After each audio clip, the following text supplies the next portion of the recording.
तो स्टार्ट करते हैं द एडवेंट ऑफ यूरोपियन से। और यहाँ हम लोग देख सकते हैं कि जैसे आपका ये द एडवेंट ऑफ यूरोपियन से, तो सबसे पहले जो आते हैं आपके वो है पोर्तुगीज ईस्ट इंडिया कंपनी, जो 1498 में आता है, बनता है। और ये जो सबसे पहले इनका जो है हेडक्वार्टर वो कहाँ है, कोचीन है। एंड देन गोवा, तो गोवा देखिए, कोचीन ये 1510 टू 30 आते हैं, और गोवा दे एनेक्स लेटर 1530 से लेकर 1961 में आ रहा है। और ये यूपीएससी का, दिस इज पीवाई की। गोवा कैप्चर कब होता है, 1530 में होता है, नॉट 1510। और ईस्ट इंडिया कंपनी पे आते हैं तो 1600 वेस्ट कोस्ट क्या है, सूरत। तो इंग्लिश ईस्ट इंडिया कंपनी सबसे पहले कहाँ बनाता है, सूरत, तो ये भी क्वेश्चन बना हुआ है। फिर बॉम्बे बनता है। और ईस्ट कोस्ट में आपका कोरोमंडल, मसूलीपट्टनम, मद्रास, और बंगाल अंदर मद्रास। तो डच ईस्ट इंडिया कंपनी कब आ रहा है, 1602। डैनिश जो है 1616। एंड फ्रेंच, फ्रेंच कब है, 1664। तो इनका जो देखिए ये कोरोमंडल है, बंगाल में हुगली में बना रहे हैं। और डच का देखिए नेगापट्टनम, पुलिकत, कोरोमंडल। और डैनिश का है सेरमपुर, बंगाल में। और फ्रेंच का भी आपका सूरत है और पौंडीचेरी। और Danish company were force to sell off their settlement in India to British in 1845। Now Portuguese जो है, the Cape route was discovered from Europe to India by Vasco da Gama. He reached the port of Calicut on May 1740-98 and was received by the Hindu ruler of Calicut known by the title of Jamurian. This led to the establishment of trading stations at Calicut, Cochin and Kannur. Cochin was the early capital of Portuguese in India, later Goa replaced it. ये देखिए सबसे पहले जो है क्या है, कोचीन है। तो इस चीज को मैं अप्रिशिएट एम्फेसाइज करना चाहूंगा, कोचीन। तो फर्स्ट क्या है, कोचीन। और सेकंड कैपिटल जो आता है पोर्तुगीज का वो होता है गोवा। नो, अभी हम लोग आते हैं अल्मीडा पे। तो अल्मीडा क्या है, was the first governor of Portuguese. And Almeida 1515 से लेकर जो 05 से 09 introduce the policy of blue water. तो ब्लू वाटर पॉलिसी कौन करता है, फिर से देखिए, ब्लू वाटर पॉलिसी ये आपका है अल्मीडा का। अब है आपका Alfonso de Albuquerque, was the second governor of Portuguese. So Albuquerque जो है introduce the policy of imperialism, policy of imperialism. तो ये है, ये capture Goa from the ruler of Bijapur in 1510। तो गोवा को कैप्चर जो कर रहे हैं, ये गोवा जो कैप्चर हो रहा है ये 1510 में हो रहा है। Capital, this will become capital later on. Now Nino da Cunha तो transfer his capital from Cochin to Goa. तो ये देखिए, ये ट्रांसफर ऑफ कैपिटल जो है ये है कोचिन से गोवा, C2G। C2G आपको जो आएगा वो आएगा 1530 में।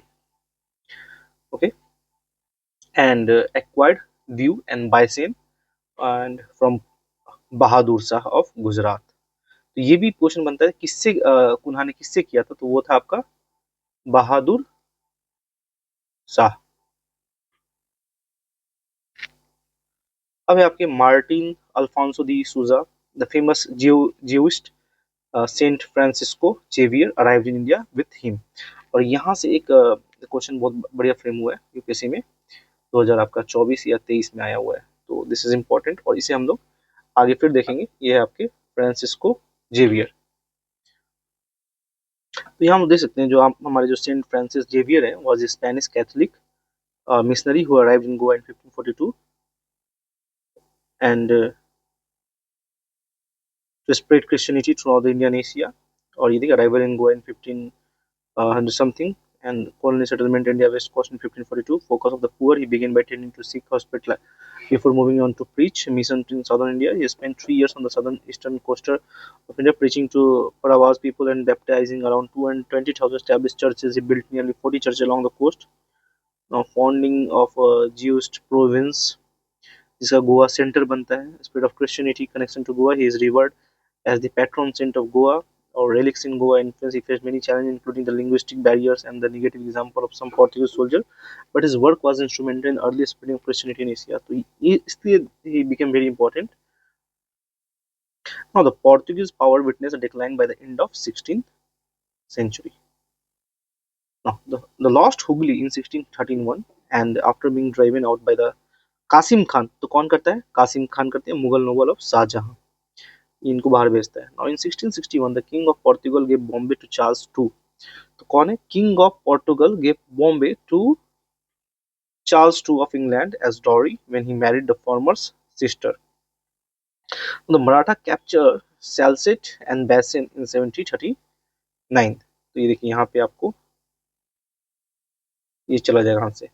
Now in the end they were left only with Goa, Diu and Daman, which they retained till 1961. हम लोग डच पे आते हैं. So the formation of the company in March 1602 by the charter of Dutch Parliament, the Dutch East India Company was formed with powers to make laws, make wars, conclude treaties, acquire territories, and build fortress. तो देखिए the Dutch set up factories at Masulipatnam, Pulicat, Surat and Bimlipatnam, Karaikal, Chinsura. कहाँ पे? चिंसूरा, कासिम बाजार. और यहाँ slow के चलना है हमें क्योंकि सारा इंपॉर्टेंट नाम है और यही सब क्वेश्चन बनता है, तो इतना लंबा वीडियो देखने का कोई फायदा नहीं है. इसको इस जब अगर ये सारा चीज को हम लोग अच्छे से डाइजेस्ट ना कर पाए तो. पटना, बालासोर, नेगापट्टम, कोचिन एंड बिमलीपट्टम, कराईकाल, पुलिकट, सूरत. तो इस नाम को जितना हम लोग रिपीटेडली पढ़ते हैं उतना ही हमारे लिए अच्छा है एग्जाम पॉइंट ऑफ व्यू से. और Dutch replace the Portuguese as the most dominant power in Europe trade with the East India including India. Pulicat was main center in India till 1690, after which Negapattam replaced it. So Dutch conceded to English after the defeat in their Battle of Bedra in 1759. तो कौन सा battle important है? Battle of आपका जो बेदरा है ये 1759 का है. And Dutch consider to English after their defeat in the battle of Bedara. तो बैटल ऑफ बेदरा में डच जो है, डच बी बी डी, तो ये B is related to D and Dutch will fall down. Now, the English, before the English East India Company established trade in India, John Mildenhall, a merchant adventurer, was the first Englishman who arrived in India in 1599 uh, by the overland route, ostensibly for the purpose of trade with Indian merchant. तो कौन है हमारे? ये है John मिल्डेन hall. तो इस नाम को याद रखना है हमें. ये सबसे पहले आते हैं. Now, the governor and the company of merchant of London trading into East India, popularly known as the English East India Company, was formed in 1600. अब आते हैं captain William Hawkins arrived at Jahangir Court 1609 to seek permission to open a factory at Surat, and a farman was issued by the Jahangir permitting the English to build a factory at Surat in 1613. Hawkins को दे दिया जाता है. लेकिन अब आएंगे Thomas Roe came to India and ambassador of James one G1 and court in 1615 to obtain the permission to trade and erect factories in different parts of the empire. Now, the East India Company acquired Bombay from Charles II on lease. तो Charles two जो king है वो दे देंगे इनको lease पे. Now Gerald Aungier was his first governor from 1669. अब 1690 पे आते हैं. Job Charnock established a factory at Sutanati and the zamindari of the three villages Sutanti, Kalikata and Govindpur. Now these villages later grew into city of Calcutta. The factory of Sutanti was fortified in 1696 and the new fortified settlement was named Fort William in 1700. By the 1694, the British Parliament passed a resolution giving equal right to all Englishmen to trade in East. A new rival company known as the English Company of Merchant Trading to East Indies was formed in 1698.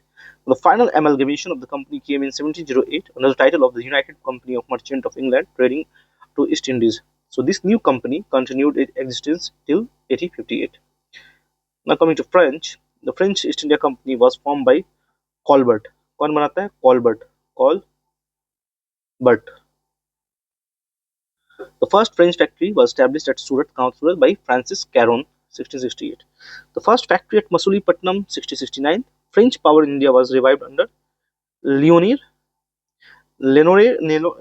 and Dumas, the governor between 1722 to 1742. They occupied Mahe in Malabar, Yanam in Coromandel, and Karaikal in Tamil Nadu.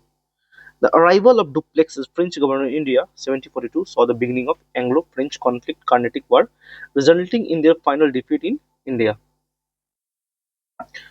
हम Anglo French conflict पे आते हैं, the Carnatic war, an instance of Anglo French rivalry. तो first Anglo French वार जो हो रहा है, आपको देखिए, the French besieged Madras and Thome battle.